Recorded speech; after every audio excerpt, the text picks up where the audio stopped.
여러분은 살면서 여러분이 만난 가장 큰 인생의 위기는 어떤 위기였습니까? 우리는 살면서 이런저런 위기를 만날 수가 있습니다. 가정적인 위기를 만날 수가 있겠죠. 혹은 경제적인 큰 어떤 위기를 만날 수가 있습니다. 실업의 어떤 위기를 만날 수도 있겠고요. 혹은 대인관계 속에 관계가 깨어지거나 어려워지는 그런 위기를 만날 수도 있습니다. 혹은 개인적인 위기가 아니라 할지라도 국가적인 위기라든가 시대적인 위기라든가 그런 혹은 우리 시대의 어떤 경제적인 큰 위기들을 우리가 만날 수가 있습니다. 오늘 열왕기하 20장에서 만나게 되는 히스기야는 그런 큰 위기를 만났던 사람이었습니다. 히스기야는 어떤 왕이냐? 이스라엘이 두 개의 나라로 분단되었다 그랬죠. 우리 한국처럼 북한과 남한처럼 이스라엘도 북왕국과 남왕국으로 분단이 되었습니다. 주전 930년 솔로몬 통치 직후에 나라는 두 개의 나라로 갈라졌습니다. 약 200년 동안 지속되다가 주전 722년에 북왕국이 멸망했어요. 이때 남왕국을 다스리던 왕이 바로 히스기야 왕입니다. 그래 북왕국이 멸망할 때 남왕국의 통치자가 바로 히스기야 왕이었어요. 그런데 히스기야에게도 위기가 찾아왔습니다. 동일한 위기가 찾아왔습니다. 어떤 위기인가? 자, 먼저 사네립, 다시 말하면 사네립은 아수르의 왕입니다. 북왕국을 멸망시켰던 나라도 아수르였습니다. 그때의 아수르의 왕은 살만 에셀이었어요. 살만 에셀, 살만한 왕이었어요. 그래서 살만 에셀이 북왕국을 멸망시켰어요. 근데 그 다음 왕이 누구냐면은 사네립 왕이었어요. 그래서 약 북왕국이 멸망한 지 약 20년 후인 701년에 사네립이 남왕국을 침공했습니다. 그래서 여기 보니까 유다 모든 견고한 성읍들을 쳐서 점령했다. 근데 이 기록은 성경에만 기록이 되는 것이 아니라 사네립의 비문이라는 것이 남아있어요. 고고학적으로.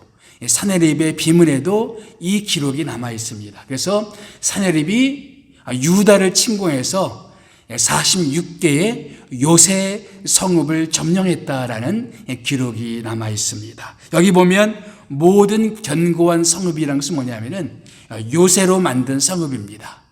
히스기야는 사네립이 침공에 들어올 것을 예상을 했어요. 그래서 여러 가지 조치를 취합니다.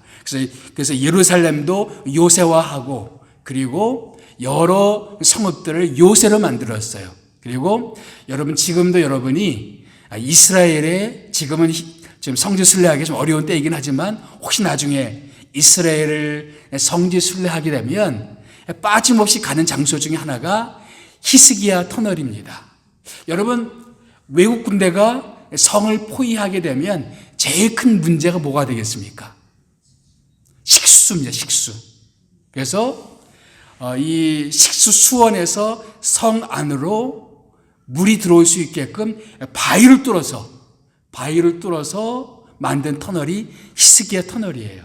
그래서 여러분이 나중에 이스라엘을 꼭 가시게 되면은 히스기야 터널을 한번 꼭 가보시기 바랍니다. 신기한 건 뭐냐면 양쪽에서 돌을 뚫기 시작했어요. 이쪽에서 돌을 뚫고 저쪽에서 돌을 뚫었는데 그 고대에 그 양쪽에서 뚫은 돌이 딱 만나서 이어지는 터널. 그래서 이 물이 예루살렘 안까지 들어오게 되는 그런 터널이 바로 히스기야 터널입니다. 히스기야는 전쟁을 예상했어요. 그리고 사네립이 침공에 들어왔습니다. 지금 히스기야는 그런 국가적인 위기 속에서 지금 고통을 당하고 있었습니다.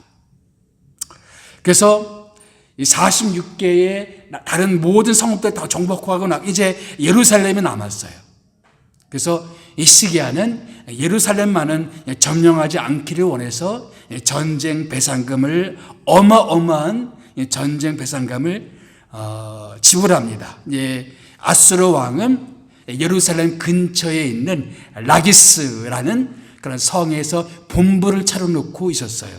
그래서 라기스로 전쟁 배상금을 보내는데 은 300달란트, 톤으로 말하면은 약 11톤이 되는 그 은을 바쳤어요. 그리고 30달란트, 그러니까 금 1톤이 되는 금을 어마어마한 그 액수의 전쟁 배상금이죠.를 아수르 왕에게 바쳤어요. 그런데 이 돈을 받은 아수르 왕은 사네립은 물러설 생각이 없었어요. 바로 대군과 그리고 전쟁 사령관들을 보냅니다. 18장 7절 말씀 우리 다 같이 한번 읽어보겠습니다.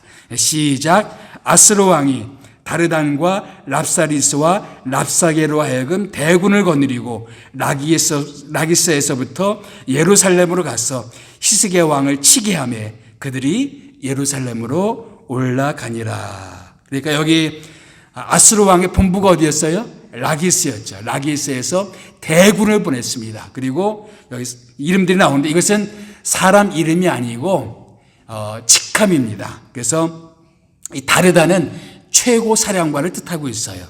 랍사리스는 참모장입니다. 그리고 랍사게는 야전 사령관을 뜻하는 말입니다. 그래서 이 전쟁 사령관들을 보내서 최고의 사령관들을 보내서 대군을 이끌고 예루살렘으로 가게 했습니다.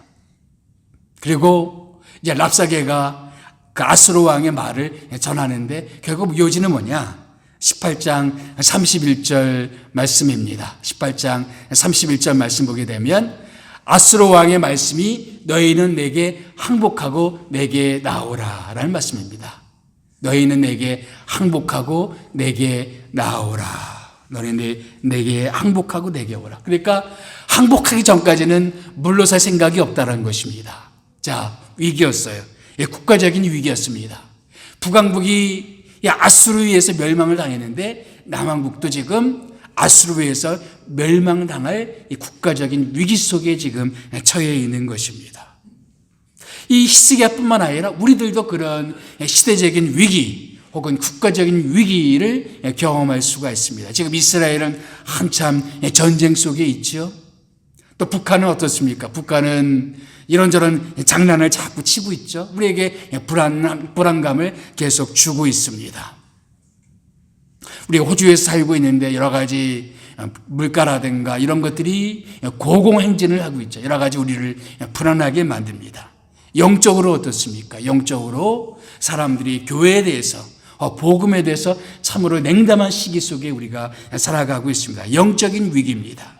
여러 시대적인 위기 속에 우리들도 살아가고 있어요. 히스기야는 그런 국가적인 위기 상황 속에서 좀 살아가고 있었습니다. 그러나 히스기야가 만난 위기는 국가적인 위기만은 아니었습니다. 또 다른 위기가 또 있었어요. 그 위기는 뭐냐? 바로 죽을 병에 걸렸다는 거예요. 죽을 병에. 열왕기하 20장 말씀을 보겠습니다. 열왕기하 20장 1절 말씀을 보면 우리 다 같이 읽어볼까요? 시작. 그때 히스기야가 병들어 죽게 되매 아모스의 아들 선지자 이사야가 그에게 나와서 그에게 이르되 여호와의 말씀이 너는 집을 정리하라 내가 죽고 살지 못하리라 하셨나이다. 히스기야가 병들어 죽게 되어서 죽을 병에 걸렸어요. 그리고 하나님의 선지자 이사야가 전하는 말이 뭐예요? 너는 죽을 것이다. 너는 살지 못할 것이다. 라는 그런 하나님의 메시지도 들었습니다. 청천벽력 같은 그런 얘기죠. 개인적인 위기가 찾아온 것입니다. 우리도 인생 가운데 갑자기 우리 인생 가운데 이런 위기가 찾아올 수가 있어요. 생각지도 않았는데 내가 극복하기 어려운 그런 암이라든가 이런 병들이 찾아올 수도 있고 갑자기 우리 가정 가운데 경제적인 재난이 올 수도 있고 혹은 여러 가지 사별의 위기를 경험할 수도 있고 여러 가지 인생의 그런 개인적인 위기를 우리들도 만날 수가 있다는 것입니다. 이때 히스기야의 나이는 몇 살쯤 되었을까요? 히스기야의 나이. 여러분 열왕기하 18장을 가보면 히스기야는 25세부터 통치했다고 그랬습니다. 그리고 29년을 다스렸어요. 그럼 25세 왕이 되어서 29년을 통치했으면 몇 세 죽은 겁니까? 54세. 근데 여러분 히스기야가 지금 이 죽을 병이 걸려서 하나님께 간절히 기도해서 결국은 15년을 연장합니다. 그러면은 54세 죽었으니까 54세에서 15년을 빼면 몇 세예요?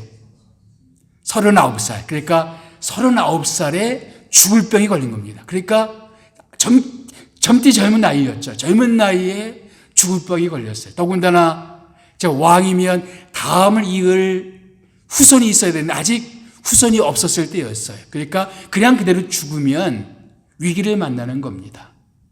자, 히스기야가 29년을 통치했다고 그랬죠? 그러면은 히스기야가 죽을 병에 걸렸을 때는 통치 몇 년 차에 죽을 병이 걸린 겁니까? 14년 차에 죽을 병이 걸린 거죠. 그런데 여러분, 사네립이 유다를 침공할 때가 히스기야 몇 년 차에 침공했다 그랬죠? 14째 해에. 바로 히스기야가 죽을 병에 걸렸던 그때에 바로 사네립이 유다를 침공한 것입니다. 엎친 데 겹친 격이죠. 개인적으로도 큰 위기였어요. 국가적으로도 큰 위기였습니다. 여러분, 우리말에도 설상가상이란 말이 있잖아요. 설상가상. 그러니까 이것만 끝나면 다 끝날 줄 알았는데 또 다른 위기가 우리를 기다리고 있어요. 우리가 그런 인생을 경험할 수가 있어요. 이것만 끝나면 모든 게 다 끝날 줄 아는데 웬걸요? 또 다른 위기가 우리를 기다리고, 이것만 끝나면 내가 인생이 펼 줄 알았는데 이 다음에 또 다른 위기가 나를 기다리고, 이런 것들이 우리 인생 가운데는 계속 진행되고 있다는 것이죠. 그런 위기 속에 히스기야는 있었고, 우리들도 인생을 살아가다 보면 종류는 다르겠지만 그런 위기들을 만날 수가 있습니다. 개인적인 위기를 만날 수도 있고, 혹은 국가적인 위기를 만날 수도 있고, 시대적인 위기를 만날 수도 있고, 가정적인 위기를 만날 수도 있고, 대인관계의 그런 위기를 만날 수도 있고, 여러 종류의 위기들을 우리는 만날 수가 있습니다. 인생을 살아가면서 아무런 위기 없이, 아무런 어려움 없이 살아가기는 쉽지 않아요. 모든 사람들은 나름 크고 작은 위기들 속에서 인생을 살아가게 됩니다. 그래서 오늘은 이 히스기야를 통해서 우리가 그런 인생의 위기를 만날 때 우리는 어떻게 대처하면 좋겠는가? 히스기야는 그때 어떻게 했는가? 우리에게 좋은 본을 보여주고 있어요. 첫 번째는 뭐냐면 그는 하나님을 의지했다는 겁니다. 하나님을 의지했어요. 하나님을 의지했습니다. 여러분, 북왕국이 멸망했다고 그랬죠? 북왕국이 멸망했고 남왕국은 그로 약 130년 정도 더 하는데, 북왕국과 남왕국 왕의 공통점 하나가 있어요. 예. 자, 먼저 히스기야 왕 때에 아스로 왕이 유다를 침공한 이유가 있었어요. 이유가. 그 뭐냐면은 그 아버지 때부터 유다는 아수르에게 조공을 바치기 시작했어요. 그 아버지가 아하스인데, 아하스는 북왕국과 다른 나라가 쳐들어오니까 모면하기 위해서 아수르의 원조를 요청했어요. 그래서 막대한 원조를 요청하고, 우리가 해마다 조공을 바칠 테니까 우리를 쳐들어온 이 북왕국을 물리쳐 주십시오 하고, 이 아하스가 조공을 바치기 시작했어요. 그런데 히스기야 때에 이 조공을 끊어버렸어요. 이것을 배반이라고 말하는 거죠. 자, 열왕기하 18장 7절 말씀. 저는 누구예요? 히스기야가 아스로 왕을 배반하고 섬기지 아니했다. 그래서 사네립이 쳐들어온 거예요. 예. 그런데 여러분, 이 남왕국 히스기야 왕과 똑같은 모습이 사실은 북왕국의 마지막 왕에게도 있었어요. 북왕국의 마지막 왕의 이름은 여러분 혹시 아십니까? 북왕국의 마지막 왕의 이름은 호세아였습니다. 선지자 호세아가 아니고 북왕국의 다른 이름이었어요. 그 호세아라는 왕인데, 한번 17장 4절 5절 남왕국 히스기야와 똑같은 공통점이 무언가 한번 찾아보시기 바랍니다. 17장 4절 5절 말씀 시작. 아스로 왕이 호세아가 배반함을 보고 그를 옥에 감금하여 두고 아스로 왕이 올라와 그 온 땅에 두루다니고 사마리아로 올라가서 그곳을 3년간 에워쌌더라. 3년간 에워싸다가 결국은 정복하고 북왕국을 완전히 멸망시켜 버렸어요. 자, 히스기야와 호세아 왕의 공통점이 있다면 무엇이었을까요? 똑같이 아스로 왕을 배반했다는 것입니다. 이 호세아도 바로 아스로 왕에게 계속 조공을 바치다가 이 조공을 끊었어요. 이것이 빌미가 되어서 아스로 왕이 쳐들어와서 북왕국이 멸망합니다. 우리가 던져야 될 질문은 뭐냐면 이겁니다. 왜 북왕국 왕은 똑같은 상황에서 북왕국은 멸망했고 남왕국은 멸망하지 않았느냐 하는 거예요. 똑같이 다 아수르 왕을 배반했던 왕들이었어요. 호세아도 배반했고 히스기야도 배반했어요. 그런데 북왕국은 멸망했고 남왕국은 멸망하지 않았어요. 왜 그랬을까요? 성경이 주는 답은 이겁니다. 남왕국에는 히스기야가 있었다라는 거. 남왕국에는 히스기야가 있다. 그러면 히스기야가 어떤 왕이었기에 남왕국이 멸망하지 않았을까? 그래서 18장을 들어가게 되면 히스기야를 소개합니다. 근데 히스기야를 가리켜서 다윗과 같은 왕이었다. 왕들 중에 다윗과 같은 왕이라는 칭호를 들은 왕들이 거의 없었어요. 그런데 히스기야는 다윗과 같이 하나님 앞에 참 신실한 왕이었어요. 그는 이스라엘 땅, 유다 땅에 있는 많은 우상들을 제거했습니다. 종교개혁을 단행했어요. 여러분, 열왕기상, 열왕기하를 읽다 보면 아무리 좋은 왕도 이런 꼬리표가 많이 따라다녀요. 선한 왕이었으나 산당은 없애지 않았더라. 산당을 제하지 아니했더라. 계속 그런 말이 나와요. 그런데 히스기야 때는 뭐냐면은 히스기야는 산당을 없앴더라 라고 되어 있어요. 그러니까 수많은 왕들은 아무리 선해도 아무리 좋아도 산당만은 없애지 못했는데 히스기야 왕은 산당까지도 없앤 철저한 종교개혁 왕이었습니다. 그런데 성경에서 히스기야를 주목하는 바는 또 다른 게 있어요. 그건 뭐냐면은 이겁니다. 히스기야는 믿음의 사람이었다. 얼마나 하나님을 깊이 의지했는지 전에도 후에도 이 히스기야 왕처럼 하나님을 의지하는 왕이었었다. 그러니까 믿음에 있어서는 그를 따라갈 사람이 없었어요. 그런 여기 히스기야 말씀 보면 히스기야가 이스라엘 하나님 여호와를 의지하였는데 그의 전후 유다 여러 왕 중에 그러한 자가 없었으니. 여러분, 솔로몬은 지혜에 있어서 전무후무한 왕이었죠. 그런데 히스기야는 믿음에 있어서 전무후무한 왕이었습니다. 하나님을 의지하는 데 있어서 히스기야를 따라갈 수 있는 사람이 없었습니다. 북왕국이 멸망했는데 남왕국이 그런 국가적인 위기 속에서도 그 살아남을 수 있었던 그 이유가 뭐냐? 바로 히스기야가 하나님을 의지했기 때문이다라는 것이었습니다. 근데 사실은 히스기야의 이 믿음은 계속 도전을 받습니다. 이제 이 라기스의 본부를 차려놓고 아수르가 본부를 차려놓고 대군을 보내잖아요. 사령관들을 보내고 대군을 보내잖아요. 그런 사령관 중에 랍사게 야전 사령관이 계속 조롱하는 얘기가 뭐냐면은 너희는 히스기야에게 속지 마라. 히스기야가 우리는 하나님을 의지하니 우리는 안전할 것이다. 하나님이 우리를 구원해 주실 것이다. 이 성은 함락되지 않을 것이다. 라는 그런 말에 속지 말라. 주변 여러 나라들을 봐라. 그 나라들이 다 아수르 왕에게 다 망하지 않았느냐. 여러 하맛도 망했고 어떤 나라도 망했고 뭐 여러 나라들 다 망했는데 그 나라들 다 신이 있었지만 다 망하지 않았느냐. 그 히스기야 말에 속지 마라. 그래서 계속 히브리스 그 히스기야의 이야기의 도전은 뭐냐면은 믿음의 도전인 것입니다. 그 히스기야는 하나님을 의지하고 하나님을 의뢰하는데 그것이 사람들에게는 웃음거리처럼 여겨지는 거예요. 예. 믿어봤자 아무 의미가 없는 게 아닌가. 어떤 면에서는 우리들 자신도 그런 위기를 만나게 되면 이런 생각이 떠오를 수가 있어요. 내가 이렇게 하나님을 열심히 믿고 믿는데 왜 우리들에게는 이런 위기가 찾아오는가? 믿음이 아무 소용이 없는 것은 아닌가? 히스기야는 보기 드물게 하나님을 신뢰하고 하나님께 믿음을 가졌던 왕인데 왜 히스기야에게 이런 위기가 찾아왔는가? 근데 결국 하나님은 이사야를 통해서 그런 메시지를 전합니다. 이사야를 통해 주시는 말씀이에요. 다 같이 읽어볼까요? 시작. 주께서 심지가 견고한 자를 평강하고 평강하도록 지키시리니 이는 그가 주를 신뢰함이니이다.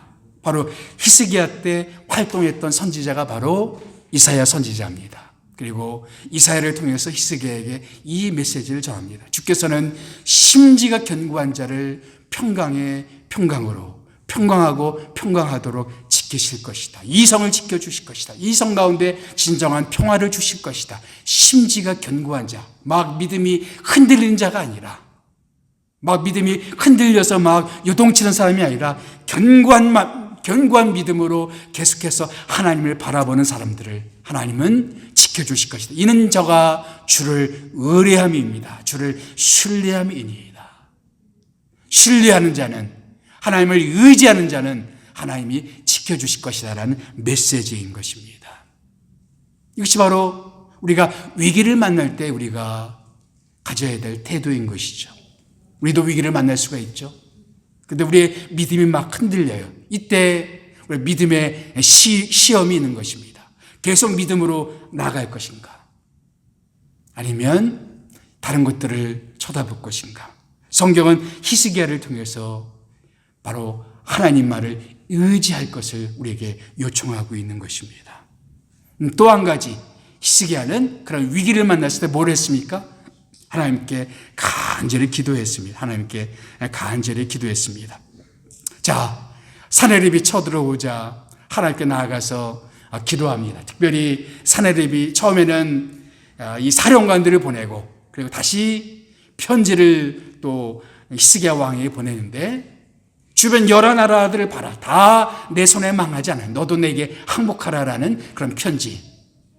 주변 여러 나라들 다 나름 섬기는 신들이 있었지만 내 손에서 그 나라를 구한 신들이 없었다. 그러니까 너도 하나님을 의뢰한다라고 그렇게 그런 망상에서 벗어나서 내게 항복하라. 이렇게 편지를 보냈습니다. 히스기야가 어떻게 했습니까? 편지를 가지고 하나님께 나가서 하나님 앞에 다 펼쳐들었어요. 펼쳐놓고 기도를 하는 겁니다. 자, 어떻게 기도합니까? 자, 우리 다 같이 한번 읽어봅시다. 시작. 히스기야가 사자의 손에서 편지를 받아보고 여호와의 성전에 올라가서 히스기야 그 편지를 여호와 앞에 펴놓고 그 앞에서 히스기야가 기도하여 이르되, 위기를 만났을 때 정말 기가 막히는 그런 상황 가운데 있을 때 곧바로 히스기야가 한 일이 뭐였어요? 기도하는 거였습니다. 마찬가지로 우리가 위기를 만날 때 우리가 취할 수 있는 가장 첫 번째 액션이 뭐여야 되겠습니까? 기도하는 겁니다. 우리는 가끔 그렇게 하죠. 이거 해보고 저거 해보고 다 안 되니까 맨 마지막에 기도하죠. 안 하는 것보다 낫지만, 그러나 히스기야를 보게 되면 그런 위기를 만나자마자 제일 먼저 했던 그의 액션이 뭐냐면은 기도하는 거였습니다. 기도하는 거였어요. 근데 하나님은 그의 기도를 들으셨습니다. 오늘 아침 큐티를 하는데 열왕기 하 19장을 하는데 계속 나오는 단어가 뭐냐면은 듣는다라는 말, 듣는다.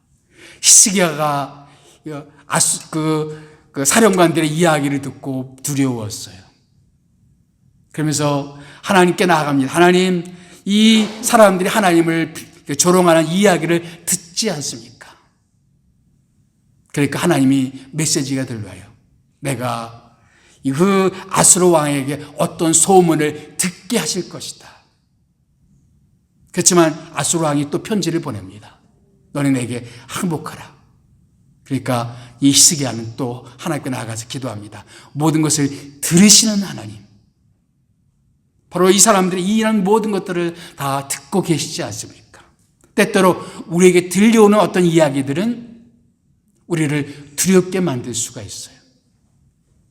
어떤 이야기가 우리를 두렵게, 어떤 소문이 우리를 화나게 만들고, 우리에게 들려오는 어떤 것들이 우리에게 상처를 주고, 우리에게 들려오는 어떤 것들이 우리를 시험에 빠뜨릴 수가 있고, 낙심시킬 수가 있고, 우리를 두렵게 만들 수가 있습니다. 근데 하나님이 재밌게도 그 듣는 것을 가지고 아수르 왕을 망하게 하겠다라고 말합니다. 그 같은 메시지입니다. 열왕기하 19장 34절 말씀 보게 되면 하나님이 이렇게 말씀하시죠. 시작. 내가 나의 종 다윗을 위하여 이 성을 보호하며 구원하리라. 하나님의 메시지가 이사야를 통해서 히스기야에게 전달됩니다. 내가 이 성을 보호하겠다. 내가 듣는 말들이 참 두려운 말들이지만 그 듣는 것 때문에 너희가 두려워하지 마라. 내가 이 성을 구원하겠다. 그리고 그 아수르 왕을 돌려보낼 것이다. 결국 어떻게 됐습니까? 그날에 어떤 일이 벌어졌느냐? 35절이죠. 다 같이 시작. 이 밤에 여호와의 사자가 나와서 아수르 진영에서 군사 18만 5천 명을 친지라. 아침에 일어나 보니 다 송장이 되었더라. 이유를 알 수 없지만 하나님의 사자가 쳐서 18만 5천 명이라는 대군이 다 송장이 되어버렸어요. 사내립은 철수할 수밖에 없었습니다. 그래서 또 이어지는 말씀 보게 되면 사내립은 철수해서 고국에 돌아가서 거기서 암살당해서 죽게 됩니다. 정말로 나라가 멸망할 수밖에 없는 국가적인 위기 속에 히스기야는 하나님을 의지했고 하나님께 기도를 했습니다. 그리고 하나님은 그 기도를 들어서 응답해 주셨다는 것이죠. 우리가 그런 여러 가지 많은 위기를 만나게 될 때 우리가 취할 수 있는 액션이 뭘까? 기도라는 것이죠. 이 국가적 위기 말고 개인적으로 찾아온 위기, 죽을 병이 걸렸을 때 똑같은 모습입니다. 열왕기하 20장 2절 3절 말씀 다 같이 시작. 히스기야가 낯을 벽을 향하고 여호와께 기도하여 이르되 여호와여 구하오니 내가 진실과 전심으로 주 앞에 행하며 주께서 보시기에 선하게 행하신 것을 기억합사하고 히스기야가 심히 통곡하더라. 죽을 병이 걸렸어요. 이사야를 통해서 내가 죽을 것이다, 낫지 못할 것이다 라는 메시지 듣고 나서 바로 하나님께 엎드립니다. 기도합니다. 히스기야는 그런 위기를 만날 때마다 제일 먼저 하는 행동이 뭐였어요? 기도하는 거였어요. 하나님께 나아가서 부르짖어 기도합니다. 근데 보면 벽을 향하여 기도했다. 벽을 바라보며 기도했다. 무슨 뜻일까요? 벽처럼 암담한 심정이었을까요? 아니면 아무것도 바라보지 않고 오직 하나님만 바라본다는 뜻일까요? 여하튼 간에 그는 하나님께 나아가서 기도를 했어요. 그리고 통곡하며 기도했습니다. 심히 통곡하였더라. 심히 통곡하였더라. 그런데 하나님은 그의 통곡의 기도를 들어주셨습니다. 여러분 신약 성경에 보게 되면 예수님이 십자가 지시기 전에 통곡하며 기도했다라는 표현이 나옵니다. 히브리서 5장 7절 말씀 보게 되면 그가 십자가 죽으실 때 통곡과 눈물과 기도와 간구로 죽게 나아갔다라는 표현이 나옵니다. 예수님도 통곡하며 기도하셨습니다. 우리가 위기를 만날 때 우리가 할 수 있는 것이 뭐냐? 하나님을 의지하는 것이죠. 근데 여러분, 우리가 하나님을 믿는다, 하나님을 의지한다는 것이 구체적으로 내 삶 가운데 무엇으로 증명될 수 있을까요? 내 믿음은 기도로 증명될 것입니다. 내가 정말 하나님을 의지한다면, 하나님을 믿는다면 나는 기도할 것입니다. 하나님께 나아갈 거예요. 근데 하나님을 실질적으로 의지하지 않는다면 기도하지 않을 겁니다. 기도는 내가 정말 하나님을 의지하는지, 하나님을 믿고 있는지, 아니면 말로만 하나님을 믿는다고 말하는 것인지 나타내는 하나의 시금석이에요. 내가 어려움 당할 때, 위기를 만날 때, 힘든 일을 당할 때 나가서 기도하는 사람들은 진짜 하나님을 의지하고 있는 사람이에요. 그런데 아무리 어려워도 기도할 줄 모른다. 실제적으로 하나님을 신뢰하는 것이 아니죠. 목회를 하다 보면 우리 교우들의 이런저런 어려운 처지 이야기를 듣습니다. 참 아이러니한 건 뭐냐면 저 정도 어려운 일이 있으면 좀 새벽 기도도 나오고 철야 기도도 나와서 기도할 만한데 안 나와요. 예. 실질적으로 푸념도 하고 한식하고 만나서 하소연도 하는데 나와서 기도할 줄 모른단 말이죠. 근데 우리가 정말 주님을 의지한다는 것은 무엇일까? 내가 하나님을 믿는다는 것은 무엇일까? 히스기야에 있어서 믿음은 기도였습니다.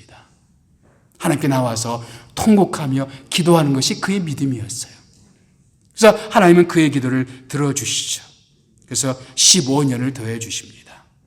하나님이 단지 15년을 더 살게 하셨다. 그런 의미를 넘어서는 더 큰 의미가 있어요. 자, 열왕기하 20장 6절 말씀 다 같이 읽어봅시다. 시작. 내가 내 날을 15년을 더할 것이며 내가 너와 이 성을 아수르 왕의 손에서 구원하고 내가 나를 위하여 내 종 다윗을 위함으로 이 성을 보호하리라. 히스기야를 살려서 그를 통해서 아수르 왕의 손에서 그 성을 보호하고 이 성을 구원하는 데 있어서 바로 히스기야를 쓰시겠다라는 것입니다. 어떤 의미에서 히스기야는 죽었다가 다시 살아난 왕이었어요. 그렇죠? 죽을 병에 걸렸다가 다시 죽을 수밖에 없었던 그가 다시 살아났어요. 근데 그 다시 살아나서 한 일이 뭐예요? 나라를 구하고, 그리고 그 기간에 어떤 일이 벌어지느냐? 왕위를 이을 자식이 태어납니다. 그래서 그의 왕위가 지속됩니다. 여러분, 근데 진짜로 죽었다가 살아나신 왕이 계시죠. 누구십니까? 우리 예수님이시죠. 예수님이 죽었다가 살아나심으로 위기 속에 처한 인생들을, 죽을 수밖에 없는 우리 인생들을 다시 살리시는 일을 하신다는 것입니다. 히스기야가 죽었다가 다시 살아나서 예루살렘을 다시 살리고 나라를 다시 살리는 그 일에 쓰임 받았듯이, 그러나 실제로 죽었다가 부활하신 우리 예수님은 죽을 인생들, 하나님 없으면 그냥 망할 수밖에 없는 우리 인생들을 다시 살리셨단 말이죠. 그분의 십자가로, 그분의 구원의 은혜로, 그 십자가의 은혜로 다시 살아나신 그 생명의 능력으로 우리를 죽음에서 다시 살리신단 말이죠. 내가 진실로 너희에게 이르노니 내 말을 듣고 또 나 보내신 믿는 자는 영생을 얻었고 심판에 이르지 아니하나니 사망에서 생명으로 옮겼느니라. 예수께서 죽었다가 다시 살아나셨기에 우리를 죽음에서 생명으로 인도하실 수가 있단 말이죠. 그분은 지금도 살아서 역사하시는 분이시기 때문에 우리가 아무리 어려운 인생의 시련 속에 있다 할지라도, 위기 속에 있다 할지라도 거기서 우리를 건져내실 수 있는 하나님이십니다. 히스기야가 하나님께 기도하면서 고백했던 말이 뭐냐면 살아계신 하나님이었습니다. 살아계신 하나님. 근데 실제로 살아계신 주님께서, 죽었다가 다시 살아나신 그 예수님께서 우리를 죽음 가운데서 다시 일으켜 세워주신단 말입니다. 우리는 위기를 피하며 살아갈 수가 없습니다. 위기는 이미 우리를 찾아왔을 수도 있고 앞으로도 계속 그런 인생의 위기가 우리를 찾아올 수가 있습니다. 그때 우리가 할 수 있는 일은 뭘까요? 우리의 피난처 되시는 그 예수님께 나아가서 그렇게 기도하는 거 아니겠습니까? 여러분, 혹시 이민아 씨라고 들어보셨어요? 이민아. 이어령 씨의 따님이십니다. 이어령 씨 따님이에요. 한국에서 학교를 졸업하고 미국에 가서 공부를 해서 검사가 됩니다. 그래서 미국 LA에서 부장검사의 자리까지 올라가는 인물이었어요. 부모의 반대를 무릅쓰고 결혼했는데 그 결혼한 인물이 누구냐면은 정치인이었던 김한길 씨였어요. 그래서 나중에 이혼을 합니다. 4아이가 있었는데 첫째 아이는 죽었어요. 병으로 죽고 둘째 아이마저 자폐 판정을 받습니다. 더군다나 그 자신도 암에 걸려서 몇 차례의 항암 그런 수술을 받아야 됐어요. 그리고 후유증으로 실명의 위기가 찾아옵니다. 평생 기독교와 담을 쌓고 있었던 이어령 씨도 딸의 그 시련 앞에 무너지고 말아요. 그래서 그가 쓴 무신론자의 기도라는 그런 유명한 기도, 그가 하나님 앞에 나오면서 했던 기도문이 있어요. 그는 무신론자로 평생을 살아왔고 기독교를 공격하는 일에 앞장서 왔지만, 그러나 하나님 앞에 자기가 무릎을 꿇으면서 하나님의 은혜를 구한다는 거죠. 하나님의 은혜로 이민아 씨가 치유를 경험했어요. 그래서 치유를 경험하고, 그래서 이제 그 살아난 인생을 통해서 한국과 미국에 방황하는 청소년들을 위해서 어떻게 치유 사역을 하면서 그렇게 지내다가 2012년도에 소천을 합니다. 그가 쓴 책을 읽어보는데 이런 대목이 나와요. 기도라는 것은 우리가 아무리 해도 안 된다는 것을 깨달을 때 기도가 된다는 거예요. 뭔가 사람은 뭔가 내가 할 만하다 그러면 기도가 잘 안 되는데, 정말 이렇게 봐도 저렇게 봐도 내가 할 수 있는 게 아무것도 없다라는 것을 깨닫는 그 순간에 기도가 되더라. 그리고 그 가운데서 살아서 역사하시는 하나님을 만날 수가 있다는 겁니다. 인간이 할 수 없는 그 지점에서, 인간이 아무리 노력을 해도 할 수 없는 그 지점에서 하나님은 일하시고, 홍해를 가르시는 하나님, 기적의 하나님, 죽었다가 다시 살아나신 이 부활의 하나님을 만날 수가 있다라고 그는 고백을 합니다. 우리 인생의 위기 속에 우리가 이 기적의 하나님 만나야 됩니다. 우리를 다시 살리실 수 있는 하나님, 우리를 변화시킬 수 있는 하나님, 그 하나님 만나서 우리도 그 인생의 위기 속에서 하나님 만나서 하나님의 능력을 경험하고 치유를 경험하는 우리 모두가 되기를 주님의 이름으로 축복합니다.